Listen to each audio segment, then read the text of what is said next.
rero my friend tugiye kuba twarebera hamwe application iri gutanga megabyte z'ubuntu ukoresha nyinshi cyane. Tugiye kurebera hamwe VPN yagufasha gukoresha internet ku buntu. Icyo urakora uraza katubanze turebe ko hariho amayinite kuri simukadi ko hariho amamega. Wowe kurikira witonze uramara kuri iyi video umaze gusobanukirwa neza uko nawe wakoresha internet y'ubuntu. Turaza tube twareba ko hari amamega ari dufiteho maze urebe ukuntu twikonegitira VPN neza. Gusaba kugira ngo ukuri tayari urabona yuko na mega ziriho, urabona ko ari 00. Kurikira akantu ku kandi, ibi bintu birakunda neza ijana kuri ndi. Kurikira witonze. Tugiye gufungura connection zacu. Uraza niba ari Airtel ufungureho Airtel connection zazo ngizi angaha maze uzifungure zihite zifunguka. Kurikira witonze. Niba uri mushyashya ibuka gukanda subscribe ukore no kunzogera kugira ngo uzajye ubona video zacu mu ba mbere. Katwikomereze. Uraza application uradownloadinze application bita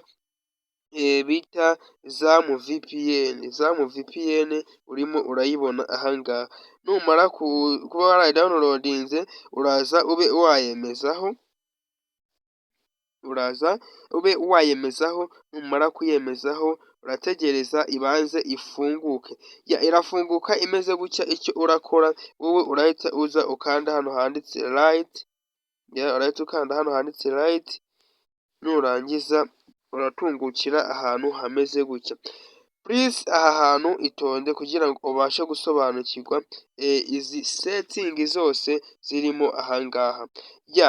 Icyambere turakora turaza hano muri application, turaza hano muri izi setting ubanze urebe ko aha hambere hameze gutya. Nudasanga hameze gutya uraza ube wakemezaho. Uraza wemezeho. Nurangiza uratungukira hano. Bishatse kuvuga ko ibi ari ibihugu dukonegitamo VPN. Urabona ko ni ibihugu biyenda kuba byinshi. Ibi ni ibihugu dukonegitaho VPN. Wowe urasanga wowe byemeje kuri kino gihugu. Icyo urahita ukora urahita uza ahangaha wemeze kuri kino.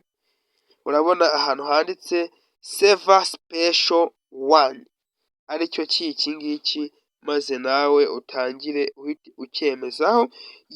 Ukimara kuza kucyemezaho urahita bimera gutya.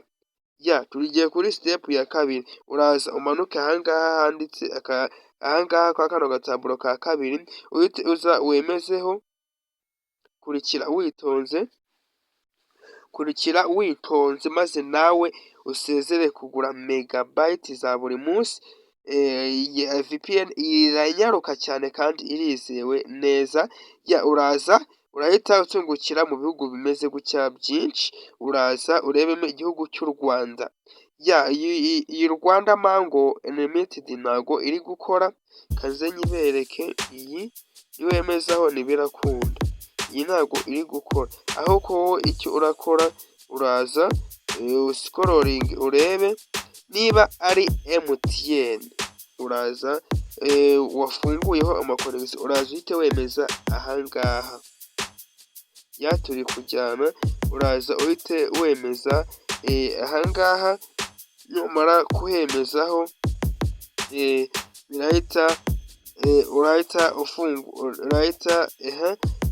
uraza wemezeho ahangaha kuri MTN.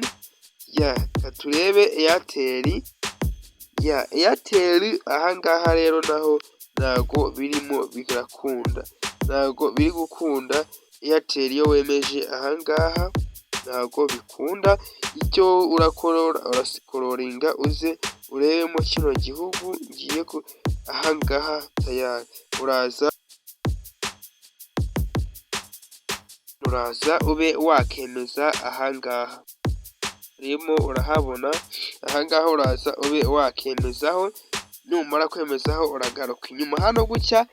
Tayari tubashije kuba twagera kuri step ya nyuma.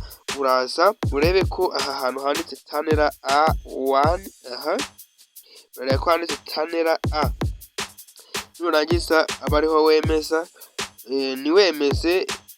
niwemeze ahangaha, kuko ahangaha ntabwo byakunda Tanera ya B, ahubwo nurangiza nyuma ukimara kubifunguraho gutya urahita uza ukande hano handitse start, ahangaha mu kizeru uraza ukanda hano handitse start, uraza uhite wemezamo, kurikira uraza wemezemo, urategereza ko utu tuntu ahangaha bimera gutya na hano bihite hano byikonegita, nibimara kuba connected aha hejuru harahita haza agafunguzo, aha hejuru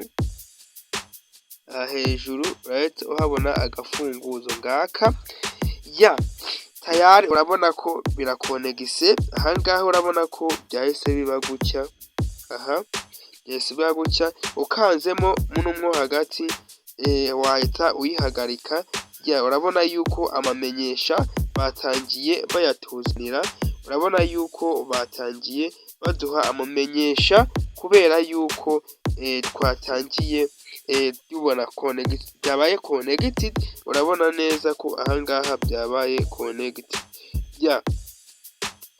Nawe niba byakunze andika muri comment uti byakunze, aka kavideo gasharinga abantu 5 muri WhatsApp kugira ngo nabo babashe kuba bakoresha VPN y'ubuntu.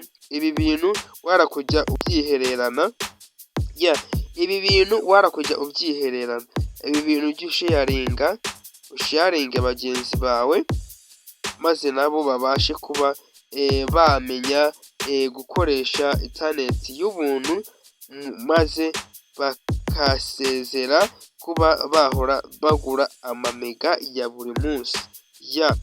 Nizere yuko ibi bintu wabikoze neza. Wowe bitakunze subiza iyi video inyuma, maze ubashe kuba wareba neza uko twabifunguye akantu ku kandi.